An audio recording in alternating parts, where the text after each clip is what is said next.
রাজধানীর মেরুলবাড্ডার আলিফনগর এলাকায় রাস্তার সম্প্রসারণকে কেন্দ্র করে উঠেছে গুরুতর অভিযোগ। স্থানীয় বাসিন্দাদের দাবি, কোনো ধরনের পূর্ব ঘোষণা, নোটিশ বা আইনি প্রক্রিয়া ছাড়াই কিছু ঘরবাড়ি ভাঙচুর করা হয়েছে। এটার সম্পূর্ণ এখতিয়ার বা অধিকার রাখা হচ্ছে সিটি কর্পোরেশন। এটা অন্য কেউ বা আদার পার্টিস বা এলাকার লোকাল কোনো নেতা বা করার কোনো রাইট নাই। সো আমাদের সাথে তারা আসেন, আসার পরে তারা আমার সাথে খুব খারাপ বিহেভ করেন। এরপর আমিও তাদের প্রতিবাদ জানাই। একটা পর্যায়ে তারা তুইতুকারি শুরু করেন, দেন হাতাহাতি হয়। ইভেন আমার হাতের এই জায়গাটাতে ওয়ালের সাথে ছিলে যায়, আমার গেঞ্জি টিনে ছিঁড়ে ফেলে। ভুক্তভোগীদের অভিযোগ, 16 ফুট রাস্তা 20 ফুটে বড় করার কথা বলে আলিফনগর কল্যাণ সোসাইটি নামের একটি সংগঠন এই কার্যক্রম চালাচ্ছে। এখন ওনারা হঠাৎ করে বলতেছে আমরা রাস্তা বিটফিট করব। কিন্তু বিটফিট করে আমাদের এলাকার যে লোকগুলা, এখানের লোক সংখ্যা কম, কিন্তু বাইরের লোক দিয়া ওনারা এই সোসাইটিটা গঠন করিয়া আমাদের এলাকার মধ্যে মুরব্বীরে সদস্য বানাইয়া বাইরের লোক দিয়ে ওনারা সোসাইটি গঠন করিয়া ওনারা এই জিনিসটা করতেছে। কিন্তু সিটি কোনো আমাদের কোনো ধরনের সরকারি কোনো লোক আসে নাই, এবং আমাদের সরকারি কোনো সিটিও দেয় নাই, সরকারি কোনো আমাদের খবরও নেয় নাই। না আমরা 20 ফিট চাই না, আমার কথা সরকার নিতে হলে সরকারটাকে আমরা দিব, কিন্তু অরাজকতা করে এইভাবে আমরা 20 ফিট দিতে রাজি নাই। স্থানীয়রা জানান, ভাঙচুরের সময় বাধা দিতে গেলে কয়েকজনের সঙ্গে দুর্ব্যবহার করা হয়, এমনকি গায়ে হাত তোলার ঘটনাও ঘটে। এতে পুরো এলাকায় আতঙ্ক ছড়িয়ে পড়ে।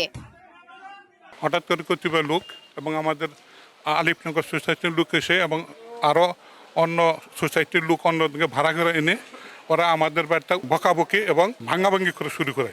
তখন আমরা আসছি, আমার ছেলেকে আবার আমাকে আমার ওয়াইফকে টেনে এবং আহত করে, এবং আমার ছেলে গেঞ্জু এবার আমার ওয়াইফকে ধাক্কা দেয় সেগুলোকে, এবং অকথ্য ভাষা গালি গালাজ করে আমার ওয়াইফ ভাঙ্গা, তারপরে আমার ওয়াইফকে ধাক্কা দিল। আমার ছেলের এই যে কলারের মধ্যে ধরে তারপর টাইনা নিয়ে বাইরে নিয়ে মারবে, তখন আমি আবার ঘর থেকে বেরিয়ে এগিয়ে আসছি। তখন আরেকটা লোক এসে খুব খারাপ ব্যবহার করছে এবং আমার সাহেবের সাথেও বকাবকিও করছে। আবার আরেক লোক এসে আমার গায়ের মধ্যে ধাক্কা মারছে, এখানে আপনি ভিতরে যান। আমি তো আমার বাড়ির ভিতরে রয়েছি, আমি তো রাস্তায় যাই নাই। জমি আমাদের, বাড়িও আমাদের, আমরা 8 ফিট সাইডে নিচ্ছি। এই সরকারি রাস্তা না, এটা রাস্তা সব মালিকানাই। এলাকায় ক্ষমতার দাপট তাদের বেশি, এই ক্ষমতার জুড়ে এরা ভেঙে দিবে। এলাকাবাসীর অভিযোগ, সরকারি কোনো অনুমোদন ছাড়া প্রভাব খাটিয়ে জোরপূর্বক এই ভাঙচুর চালানো হচ্ছে। তাদের প্রশ্ন, কোনো আইনি অনুমতি বা প্রশাসনিক প্রক্রিয়া ছাড়া কিভাবে এমন কার্যক্রম পরিচালনা করা হচ্ছে। এই ব্যক্তি যে বাদী, ওনাকে হুমকি দামকি দেওয়া হয়েছে, ধাক্কা দেওয়া হয়েছে, এরকম একটা বিষয়। আমার এখানে তদন্তের অংশ অতটুকুই। হ্যাঁ, অধর্তব্য অপরাধ যতটুকু, অতটুকু হচ্ছে আমার তদন্তের অংশ। জিডিতে অধর্তব্যের অপরাধের বাইরে আমার তদন্তের অংশ নাই। সো ওইটার জন্য আমার আদালতের পারমিশন লাগবে। আদালতের পারমিশন পেলে আমি ওই অংশটুকু তদন্ত করতে পারবো। আলিফনগর কল্যাণ সোসাইটিতে 16 ফিট রাস্তা 20 ফিট করার নামে কয়েকটি বাড়িতে ভাঙচুর চালানো হয়েছে। ভুক্তভোগীদের অভিযোগ, কোনো আইনি নোটিশ বা কোনো প্রক্রিয়া ছাড়াই এই ভাঙচুর চালানো হয়।